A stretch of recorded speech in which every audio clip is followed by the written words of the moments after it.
Welcome to the Talk About Topeka studio. We've got Edie Smith, the marketing director for Downtown Topeka Incorporated, here with us. We've got some great things happening, new stuff happening in downtown, lots of ribbon cuttings happening, lots of media announcements that have happened. There's good stuff happening here, right? We went through like a trifecta of 3 Mondays in a row of great announcements. It was a lot of fun. And it all started off with the Cyrus Hotel and Public House. That was a big secret. I don't know how you guys kept it that long. I had no idea. I walked in, showed. I didn't know what we were talking about over there. So if I have a big mouth and big ears, so I hear a lot and see a lot, but I had no idea. And there's a few more of those hanging there. All right. But it's important that the investors and developers have all of their T's crossed and I's dotted before that information's released. I certainly don't want to know the information if it is going to sacrifice any work that's being done or jeopardize anything. So good job, and good to bring it to the table. And those guys, the Cyrus Hotel is going to be fantastic. Oh yes, it's like 5 stories. They're going to preserve the historic front of those buildings in the 900 block that will house that. They're combining 4 buildings into one.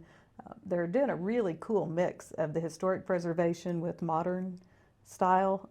It's going to have some great outdoor green space with it. Cool. Of course, we're excited. It's going to have a really nice restaurant and pub area. Cool. 79 rooms, if I'm correct, with Wow. a workout center, and it's just a cool space. And the whole concept, if people haven't seen it, it's really amazing. There's a post on talkabouttopeka.com where you can check that out, and it's got the whole video from the press conference that was held, and it was cool to be at that. It was very cool. Yeah. Well, thanks for posting that, because it helps us to get the word out. Absolutely. To have avenues like Talk About Topeka to do that. Well, people need to see it, and they got the front row experience, which is very cool. Another one was the Jackson Street Lofts. That was another big announcement happening. Here we went from commercial lodging to residential lodging, which is pretty interesting, to take the old Assumption School and transform it from being a school into residential lofts. It's going to have 21 units of single and double and 2-bedroom units in it. So we're very excited. It has a weight room, it has a theater room, some private parking. What's really fun though is he's going to continue.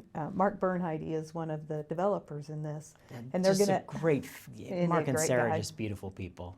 They are. They really are great when it comes to historical preservation.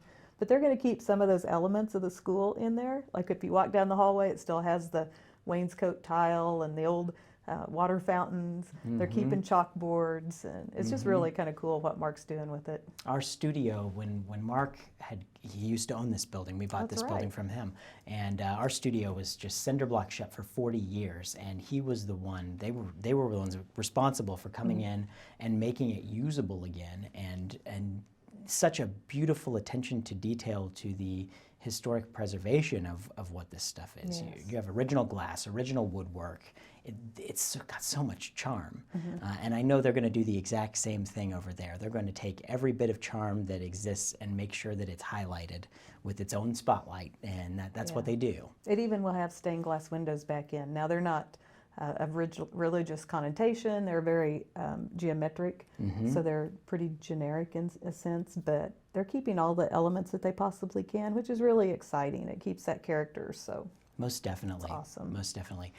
We saw our first bronze statue installed on the avenue. We did. Ichabod Washburn is now. You see the little miniature Ichabods all around town? Yep. This one is not of the mascot. This one is a replication of the real Ichabod Washburn, who is the namesake for the university. So he's in the 700 block of Kansas Avenue on the east side. He's full size. It's really interesting, the detail. Janet Zobel was the artist that was commissioned to create that one. And it's just, it's phenomenal, down to the buttons. It's just crazy. And we've got a whole lot more of those coming as well. But we've got a couple new businesses that had ribbon cuttings down here. We had Burts and Shana Cakes. Yes. So that's, again, we saw more coming into the area. Tell us about Burts and Shana Cakes. Well, Burts is really, they're just a great success story. They used to be on Gage, outgrew their space, needed to relocate, and found the downtown to be an appealing place. It's full of incredible spices. The selection is just unbelievable. the owners, Al, also makes special blends, which are pretty incredible. He really has a flair for food. So Yes.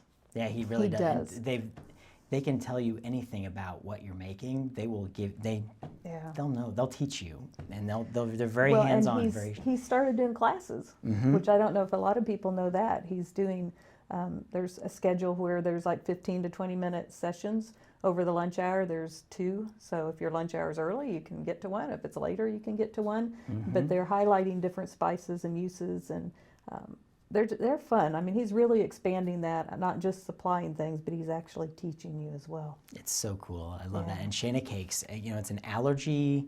A lot of people have gluten allergies now. It's something that we've seen, and they're a gluten-free bakery. Gluten-free bakery. They address 7 of the 8 major allergens that affect people with food allergies. So if you have allergies to eggs, there's some products made without eggs.